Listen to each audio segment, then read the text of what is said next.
हमको विनम्रता पूर्वक ध्यान देने पड़ेगी। समस्त किसान भाई बैठे हैं हमारे सामने, ध्यान पूर्वक सुनो। हम लोगों को यदि अपने समाज को बीमारियों से बचाना है, जैविक खेती की तरफ लौटना पड़ेगा, तभी हमारा भारतीय समाज लोगों से मुक्त हो सकता है। जैविक खेती से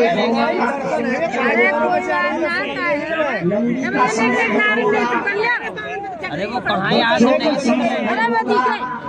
दिख गए और क्या तो दर्शन तो हो गए। बच्चे कहाँ दिख रहे हैं बच्चे? तो बच्चे को उठाना पड़ेगा गोद में, तभी हो पाएगा उनको। तो बेटा उठाएंगे तभी तुमने गोद में उठाइए उनको, तभी होंगे। अब बता भाई इतना छोटा बच्चा है तो होगा कहाँ से?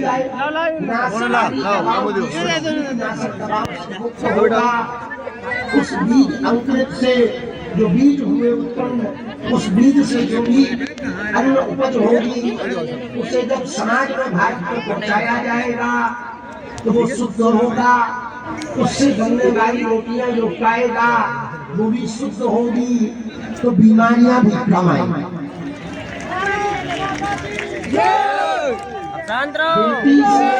अनेक लाभ हुआ करते थे। प्राय जब से खेती की परंपरा बहुत विचित्र तरीके की हो गई है।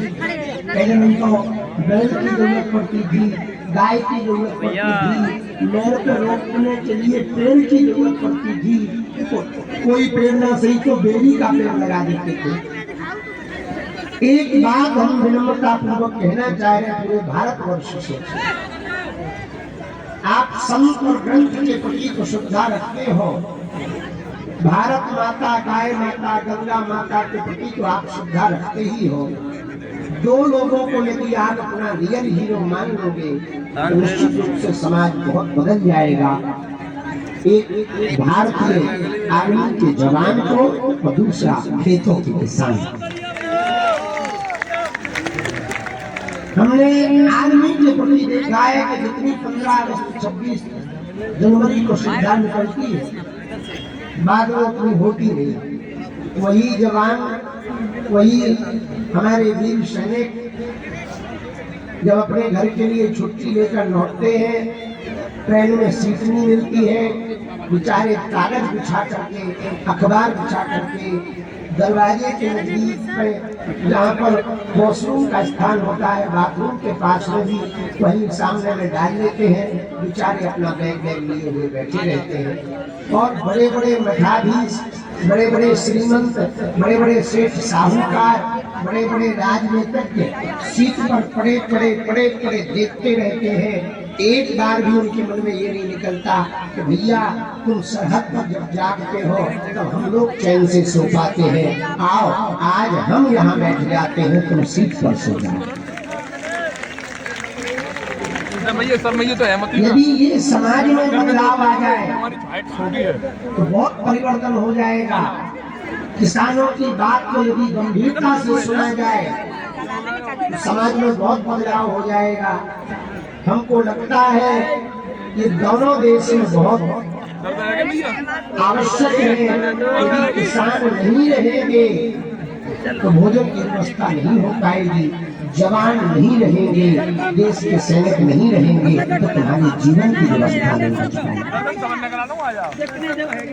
इसलिए आज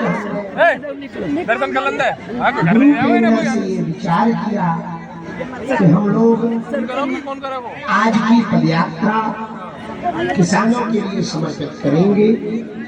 और इनका तो निशान ही है हलधर, हल मूसर। कल हम जब ब्रिज में प्रवेश करने लगे तो दाऊद जी का स्वरूप करके देने आए, तो वो हल और मूसर थे, और उन्होंने हमें मूसर पकड़ा। तो आप लोग पकड़ो इससे लोग, हमें बहुत हंसी आई। तो बोले बाबा हंस काय करो, उनका मूसल को मूसल पकड़ा।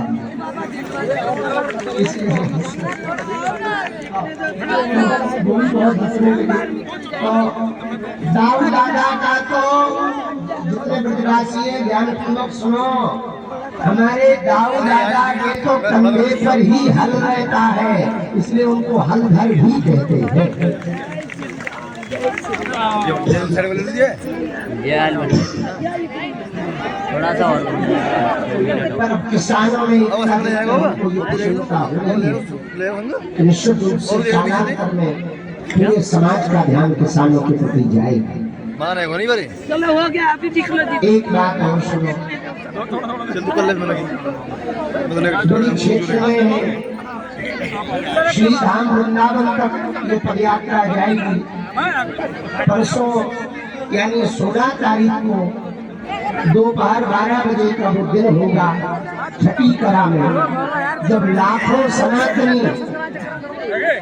राधे राधे का जय घोष करेंगे तो मथुरा में जो उन लोगों के पत्थर लगे हैं वो गिरेंगे।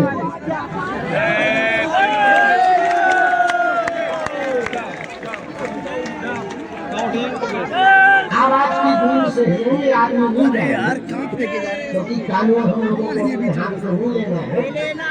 कोर्ट का इंतजार करने हैं तो कब आदेश देंगे हाँ अब आप मंदिर बना सकते हो। मंदिर तो बनेगा ही,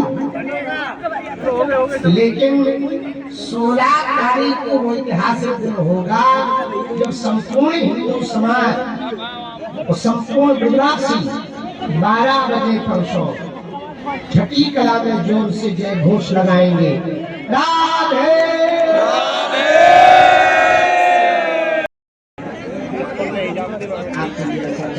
परिवार के सदस्यों हमको लगता है भारत का किसान यदि समृद्ध होगा तो हमारा भारत समृद्ध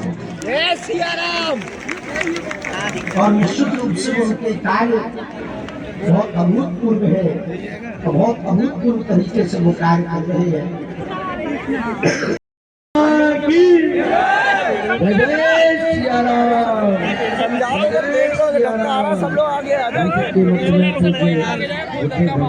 भाई यार क्या करे बताओ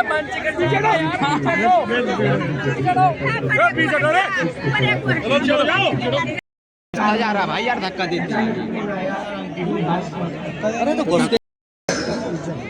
परंतु आने वाले दिनों में